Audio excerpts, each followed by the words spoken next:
Good morning, students. My name is Mohit Saxena. Subject is Computer Application, Code 165 for class 9th. And the today's topic is Input and Output Devices.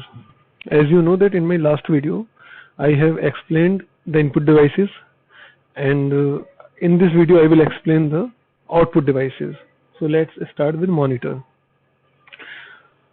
Monitor is an output device which is used to display certain kinds of information in pictorial form. The picture is made up of thousands of tiny color dots called pixels. Okay. Monitor जैसा कि आपको पता है कि एक output device है, और जो भी आपकी इंफॉर्मेशन होती है कंप्यूटर के अंदर, अगर वो आप इमेजिनरी फॉर्म में स्क्रीन पर लाना चाहते हैं तो मॉनिटर उसमें आपकी हेल्प करता है किसी भी इंफॉर्मेशन को इमेजिनरी फॉर्म में आपको शो करने के लिए, एक पिक्टोरियल फॉर्म में आपको शो करने के लिए, मतलब पिक्चर वाइज शो करने के लिए उस चीज को। मॉनिटर कई टाइप्स के होते हैं। ये CRT monitor, cathode ray tube इसकी फुल फॉर्म है। ये काफी पहले जब स्टार्टिंग हुई थी कंप्यूटर्स की, उस टाइम पर इसी तरह के मॉनिटर्स आपके आते थे। ये CRT monitor contains millions of tiny red, green and blue phosphorus dots. यानी कि जो ये मॉनिटर होते थे सीआरटी मॉनिटर्स, इनमें मेनली जो यूज किया जाता था वो फॉस्फोर का यूज किया जाता था, फॉस्फोर डॉट्स का यूज किया जाता था, और इनमें रेड, ग्रीन और ब्लू कलर के डॉट्स हुआ करते थे ये। यानी कि जो स्क्रीन होती थी वो आपकी एक तरीके से स्क्रीन मान लीजिए कि रेड, ग्रीन और ब्लू कलर की स्क्रीन होती थी, और ये स्क्रीन बनती थी आपकी फॉस्फोर डॉट्स से बनती थी। जैसे ही ये जो इलेक्ट्रॉन गन होती है, इलेक्ट्रॉन बीम होती है, जैसे ही यहाँ से लाइट निकलती थी, लेजर निकलती थी, और वो स्क्रीन पर ये जो रेड, ग्रीन और ब्लू डॉट्स होते हैं इन पर पड़ती थी, उससे ही एक विजुअल इमेज आपके सामने क्रिएट हो जाती थी।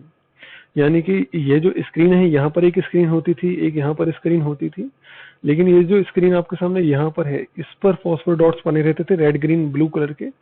और जैसे इलेक्ट्रॉन गन, जो इलेक्ट्रॉन बीम होती है, जैसे ही यहाँ से लेजर निकलती थी, वो यहाँ से कलर्ड होकर आपकी स्क्रीन पर एक इमेज क्रिएट कर देती थी। इसके बाद फिर नेक्स्ट टाइप आती है मॉनिटर्स की, एलसीडी, जिसे टीएफटीवी कहते हैं। अब देखिए इनमें डिफरेंस क्या है। यहाँ पर सीआरटी मॉनिटर्स में मेनली यूज होता था आपका फॉस्फोर डॉट्स का, ठीक है, लेकिन एलसीडी में मेनली जो यूज होता है वो होता है लिक्विड क्रिस्टल का, मतलब क्रिस्टल होते हैं, लिक्विड फॉर्म में होते हैं, ठीक है। अब ये कैसे वर्क करती है एलसीडी, ये देख लेते हैं। एलसीडी जो होती है वहां पर एलसीडी में दो, जैसे यहाँ पर भी दो स्क्रीन आपको दिखाई दे रही हैं, एक यहाँ पर स्क्रीन है और एक यहाँ पर स्क्रीन है, ऐसे ही यहाँ पर भी दो स्क्रीन वर्क करती हैं। दोनों स्क्रीन के बीच में एक लिक्विड क्रिस्टल फिल किया जाता है, क्रिस्टल को लिक्विड फॉर्म में फिल कर दिया जाता है। An electric current passed through the liquid causes the crystals to align so that light can pass through them. तो जैसे ही मतलब कि इलेक्ट्रिक करंट पास होता है आपके इन लिक्विड क्रिस्टल्स में से, तो ये क्रिस्टल्स क्या होते हैं कि ये अलाइन हो जाते हैं स्क्रीन पर, ठीक है, ये अलाइन हो जाते हैं और ये शटर का वर्क करने लग जाते हैं। जैसे शटर होते हैं कि आपने शटर बंद कर दिया तो कुछ दिखाई नहीं देगा, शटर ओपन कर दिया तो सब कुछ दिखाई देने लग जाता है। तो जैसे इनमें लिक्विड क्रिस्टल में इलेक्ट्रिक करंट पास किया जाता है, तो ये जो आपके लिक्विड क्रिस्टल्स होते हैं ये शटर की तरह वर्क करते हैं। जैसे ही इसके पीछे से लाइट पड़ती है तो ये जो क्रिस्टल्स है इनका शटर खुल जाता है और एक इमेज फॉर्म हो जाती है। और अगर पीछे से कोई लाइट नहीं आती है तो मतलब कि ये जो क्रिस्टल्स हैं कुछ वर्क नहीं करते, ये मतलब ब्लैंक ही रहते हैं उस टाइम पर। इस लाइन को भी पढ़ लेते हैं। Each crystal therefore is like a shutter, either aligning light to pass through और ब्लॉकिंग द लाइट। तो वही बात मैंने आपको बताई है अभी कि क्रिस्टल जो होते हैं वो शटर की तरह वर्क करते हैं। इन्हीं पर डिपेंड करता है कि लाइट को पास होने देंगे या नहीं। तो लाइट अगर आती है तो वो क्रिस्टल का शटर खुल जाता है और एक इमेज आपके सामने फॉर्म हो जाती है, लेकिन अगर लाइट नहीं आ रही है तो ये ओपन नहीं होते हैं, ठीक है। नेक्स्ट पॉइंट आता है आपका प्लाज्मा मॉनिटर। देखिए अब यहाँ पर डिफरेंस समझ लीजिए आप एक बार।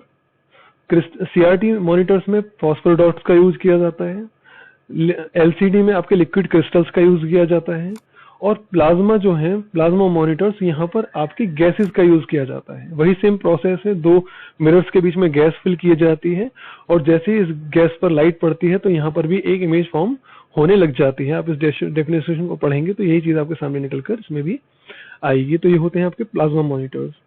इसके बाद आते हैं टच स्क्रीन मॉनिटर्स पर। टच स्क्रीन आपको पता ही है, यहाँ पर दो बातें की गई हैं, टच और स्क्रीन। तो इसीलिए इसको इनपुट डिवाइस ही माना जाता है क्योंकि आप इसे टच कर सकते हैं, और स्क्रीन है तो कॉमन सी बात है कि या कोई भी चीज को आपको इमेजिनरी फॉर्म में शो करेगी, तो यहाँ पर ये आउटपुट डिवाइस में भी काउंट होती है। तो ये टच स्क्रीन मॉनिटर्स जो होते हैं, ये मॉनिटर्स अब इनपुट और आउटपुट दोनों ही क्वालिटी में आते हैं, लेकिन ये जो मॉनिटर्स हैं प्लाज्मा, एलसीडी, सीआरटी, इन्हें सिर्फ आउटपुट कैटेगरी में ही रखा जाता है। ठीक है। A touch screen is the only device, touch screen ही केवल एक ऐसी डिवाइस है which works as both input and output device, जो कि इनपुट और आउटपुट दोनों ही डिवाइसेस में वर्क करती है। You can view the options available on the screen, आप स्क्रीन पर अवेलेबल ऑप्शंस को भी देख सकते हैं। And then you can use your finger, और तब आप अपनी उंगली जो है, जो आपकी फिंगर है, उसका इस्तेमाल करके to touch the options that you may chosen. तो जो भी आपको ऑप्शन पसंद आ रहा है स्क्रीन पर, आप अपनी फिंगर का यूज करके उस ऑप्शन को सेलेक्ट भी कर सकते हैं। तो ये जो टच स्क्रीन होती हैं, ये आपकी फिंगर की लोकेशन को एक्सेस करने में एबल होती हैं। ठीक है। नेक्स्ट आता है आपका ओएलईडी। अब देखिए यहाँ पर फिर एक डिफरेंस आ जाता है। सीआरटी में हम यूज करते थे फॉस्फोरस डॉट्स का, और एलसीडी में हो गया आपका लिक्विड क्रिस्टल्स का, प्लाज्मा मॉनिटर्स में हमने गैसेस का यूज करा था, और ओएलईडी में हम लोग यूज करते हैं ऑर्गेनिक मटेरियल्स का। ये ऑर्गेनिक मटेरियल्स होते हैं, इसका यूज करते हैं। वही सेम प्रोसेस रहती है, इसमें भी थोड़ा बहुत चेंज होता होगा, इतना इंटरनली मैं भी नहीं जानता इनके बारे में, लेकिन ये ऑर्गेनिक मटेरियल्स का यहाँ पर यूज किया जाता है। अब ये ऑर्गेनिक मटेरियल्स क्या हैं? ये कार्बन होते हैं। ठीक है। तो इसका देख लेते हैं। It works by passing an electric current through organic materials, causing these materials to glow. By manipulating the materials and the electric current, the glow can be made to be of desired color. अब वही same process है कि यहाँ पर gases की बजाय यहाँ पर ऑर्गेनिक मटेरियल्स का यूज करा जाता है दो मिरर्स के बीच में। और अब ये जो मटेरियल होता है, ऑर्गेनिक जो मटेरियल होता है, इसका कोई अपना कलर नहीं होता। ठीक है। इसका कलर चेंज होता रहता है। चेंज कैसे होता है? जैसे आप इसमें करंट पास करेंगे, इसमें इलेक्ट्रिसिटी पास होगी, तो इलेक्ट्रिसिटी के वोल्टेज के हिसाब से इसके अंदर ये ऑर्गेनिक जो मटेरियल होता है, इसमें कलर चेंज होते रहते हैं। अब जैसे सीआरटी मॉनिटर्स के अंदर क्या था कि वहां पर स्क्रीन पर ही डॉट्स बने रहते हैं, फॉस्फोरस डॉट्स बने रहते हैं, रेड, ग्रीन और ब्लू कलर के। तो ओएलईडी जिसे एलईडी भी कह देते हैं, तो इसमें क्या होता है कि इसमें कोई ऐसे कलर्स नहीं होते। यहाँ पर ऑर्गेनिक मटेरियल फिल किया जाता है, और आपके इलेक्ट्रिसिटी के बेस पर इसमें कलर चेंज होते रहते हैं। ठीक है। तो इस तरीके से ये भी एक आपकी आउटपुट यूनिट में आती है। नेक्स्ट बेटा प्रिंटर। अब इसको देखिए, प्रिंटर क्या करता है, आप सभी को पता है अच्छी तरह से। It takes the electronic data stored on a computer and generates a hard copy. वही जो भी आपके कंप्यूटर में मतलब कि इमेज, जो भी आपका टेक्स्ट है चाहे इमेजेस हैं, उसे अगर आप एक हार्ड कॉपी के फॉर्म में निकालना चाहते हैं कंप्यूटर से, तो उसके लिए हम प्रिंटर का यूज करते हैं। ठीक है। जो भी इंफॉर्मेशन आपके सेव है कंप्यूटर में, चाहे वो टेक्स्ट हो चाहे फोटोज वगैरह हो, आप उन्हें हार्ड कॉपी में, हार्ड कॉपी का मतलब होता है उसे आप पेजेस पर जैसे आप टच कर सकें उस फॉर्म में आप प्रिंट कर सकते हैं। ठीक है। इसकी टू टाइप्स होती हैं, इम्पैक्ट प्रिंटर होता है और नॉन इम्पैक्ट प्रिंटर होता है। अब इम्पैक्ट प्रिंटर देख लेते हैं। इम्पैक्ट प्रिंटर पहले यूज करे जाते थे, अब इतने यूज नहीं करे जाते। It print the characters bye striking them on the ribbon. इसमें क्या होता था इम्पैक्ट प्रिंटर के अंदर कि यहाँ पर जो भी मतलब आपको प्रिंट करना होता था, तो उसमें ये जो मशीन होती थी, इम्पैक्ट प्रिंटर जो हुआ करते थे, इनमें एक रिबन का काम रिबन होता था। जैसे आपने देखा होगा टाइपराइटर वगैरह, तो टाइपराइटर में आपने देखा कि जो आपका हेड होता है, मतलब जो पीछे एक रोलर सा होता है, रोलर पर पेज फिट हो जाता है, और उसके ऊपर की साइड एक रिबन होता है, रिबन होता है ब्लैक कलर का। ठीक है। उस पर इंक लगी रहती है। तो जैसे ही आप कोई की प्रेस करते हैं, तो वही की ऊपर से नीचे से निकलती है और स्ट्राइक कर देती है रिबन पर, है ना। और रिबन के पीछे की साइड जो पेज है, उस पर वो कैरेक्टर प्रिंट हो जाता था, है ना।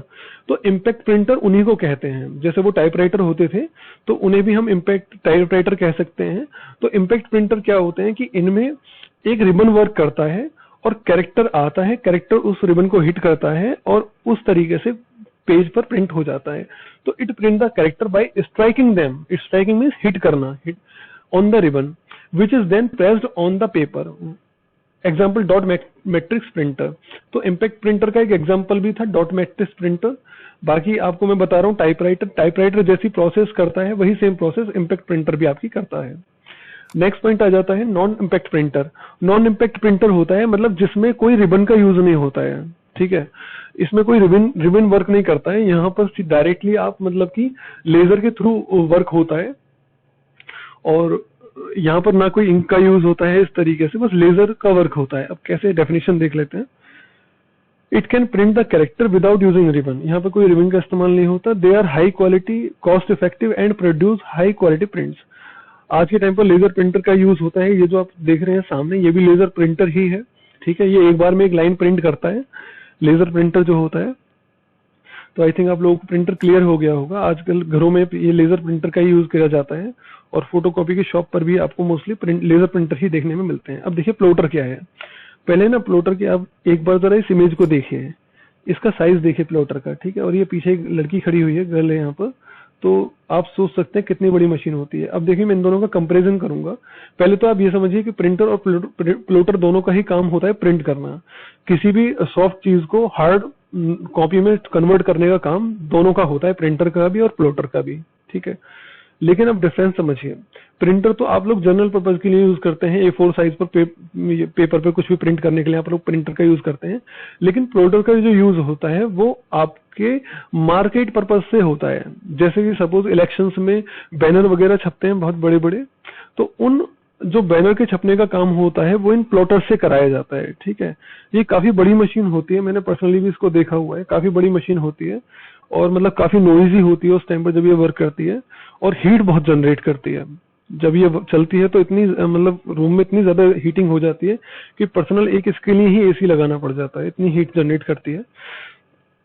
काफी कलर्स की भी स्मेल आती है उस रूम के अंदर, आप मतलब ज्यादा देर बैठ नहीं सकते इस रूम के अंदर, ठीक है। अब डेफिनेशन से देखते हैं। This is used to print high quality graphics. Common सी बात है, आपने देखा होगा इलेक्शंस वगैरह में जो बैनर्स छपते हैं उनकी क्वालिटी कितनी मतलब हाई होती है। वहां पर आप अगर इन प्लॉटर्स को मतलब जरा सी कोई अपनी पासपोर्ट साइज फोटो भी देंगे ना, तो उसको भी ये मतलब पूरा बैनर की तरह छाप कर आपको दे देगा, ठीक है। तो this is used to print the high quality graphics and drawing such as charts and map. तो चार्ट मैप इस तरह की चीजें आप इससे प्रिंट कर सकते हैं। Its types are pen plotter और फोटो प्लॉटर। यहाँ पर देखिए दो टाइप्स हैं, एक है पेन प्लॉटर और एक है फोटो प्लॉटर, ठीक है। ये जो पेन प्लॉटर की जो मशीन होती है ये फोटो प्लॉटर से थोड़ी छोटी होती है। ये वाली जो मशीन है ये फोटो प्लॉटर है, और पेन प्लॉटर क्या होती है वो मैं आपको बताता हूँ। जैसे मान लीजिए बाइक या कार की जो नंबर प्लेट होती है, तो नंबर प्लेट को बनाने वाली जो मशीन होती है ना वो पेन प्लॉटर होती है, ठीक है। उसमें क्या होता है कि उसमें दो तरह की चीजें चलती हैं। आपने देखा होगा एक पेन होता है, a pen is moved in 2 dimensions, up down and left and right, ठीक है। तो इसमें क्या होता है कि मतलब पेन वर्क करता है अप एंड डाउन और लेफ्ट और राइट में, मतलब वर्क करता है, वो कैरेक्टर्स को इस तरीके से प्रिंट करता चलता है। तो जैसे कि आपने नंबर प्लेट वाली मशीन होती है, ठीक इसी तरीके से उसमें भी पेन लगा रहता है पेन प्लॉटर के अंदर, और वो अप डाउन और लेफ्ट राइट में चलती हुई आपके कैरेक्टर्स को प्रिंट कर देती है across A paper two create a output. वही सेम चीज, मतलब कि पेन जो होता है वो हेड से जुड़ा रहता है और हेड मूव करता है, तो वो पेन भी दोनों ही डायरेक्शंस में मूव करता है। फोटो प्लॉटर जो होता है वो यही होता है। It use fibre optics technology. इसमें फाइबर ऑप्टिक टेक्नोलॉजी का यूज किया जाता है to produce the image on the dry silver paper. ये जो आपको नीचे दिख रहा है ना पेपर, ये बड़ा चिकना सा पेपर होता है, सिल्किन सा पेपर होता है, थोड़ा हैवी क्वालिटी का भी होता है। तो इस पेपर को प्रिंट करने के लिए यहाँ पर फाइबर ऑप्टिक टेक्नोलॉजी का यूज किया जाता है, ठीक है। आपकी सेकंड लास्ट जो आउटपुट डिवाइस है वो है आपकी projector. Projector is an output device that can take image generated by computer. मतलब ये एक ऐसी डिवाइस होती है जो कि कंप्यूटर के द्वारा जनरेट की गई इमेज को कैच करती है एंड रिप्रोड्यूस देम, और उनको दिखाती है, दोबारा से रिप्रोड्यूस करती है by projection on to a screen. मतलब आपके ही कंप्यूटर से किसी भी इमेज को ये कैच कर लेती है, और कैच करने के बाद में उसी इमेज को आपके स्क्रीन पर शो कर देती है। वो स्क्रीन कैसी भी हो सकती है, आपकी वॉल भी हो सकती है और कोई मतलब कर्टेन टाइप भी हो सकता है। तो जैसी भी आप स्क्रीन लगाएंगे उस स्क्रीन पर काफी मतलब जरा सी भी इमेज को काफी बड़ा करके ये दिखा देती है, ठीक है। और इसमें ये भी फैसिलिटी होती है कि आप ये जो इसका जो आउटपुट निकल कर आएगा उस स्क्रीन को छोटी बड़ी भी कर सकते हैं। लास्ट आउटपुट डिवाइस है आपकी स्पीकर। अब स्पीकर देखिए, speaker speaker receives the sound in the form of electric current from the sound card. यानी जो साउंड कार्ड आपके कंप्यूटर में होता है वो साउंड कार्ड क्या करता है कि मतलब इलेक्ट्रिक फॉर्म में स्पीकर को कुछ डेटा देता है और स्पीकर जो होता है उसको मतलब कि वॉइस में कन्वर्ट कर देता है। ठीक है, अब ये कैसे होता है, मैंने आपको इनपुट डिवाइस में माइक्रोफोन की प्रोसेस समझा दी थी कि जैसे ही हम कुछ बोलते हैं तो माइक्रोफोन जो होता है वो उसको साउंड वाइब्रेशंस को कैच करता है और वो साउंड कार्ड को दे देता है। साउंड कार्ड जो होता है उस कैरेक्टर को कैच करके कंपाइलर को देता है, कंपाइलर उस कैरेक्टर का बाइनरी कोड कन्वर्ट करके कंप्यूटर को, प्रोसेसर को बता देता है। अब प्रोसेसर दोबारा से जो भी रिप्लाई देता है वो दोबारा बाइनरी फॉर्म में देता है और वही बाइनरी फॉर्म कंपाइलर कैच करके उसको कैरेक्टर में कन्वर्ट करके साउंड कार्ड को दे देता है और साउंड कार्ड जो होता है वो उसको इलेक्ट्रिक करंट में कन्वर्ट करके वापस स्पीकर को दे देता है और आपको साउंड सुनाई दे जाता है। तो यही थी कुछ आउटपुट डिवाइसेस। आई होप आप लोगों को समझ में आ गई होगी। In my next video I will come with another topic. Till then stay home, take care, bye.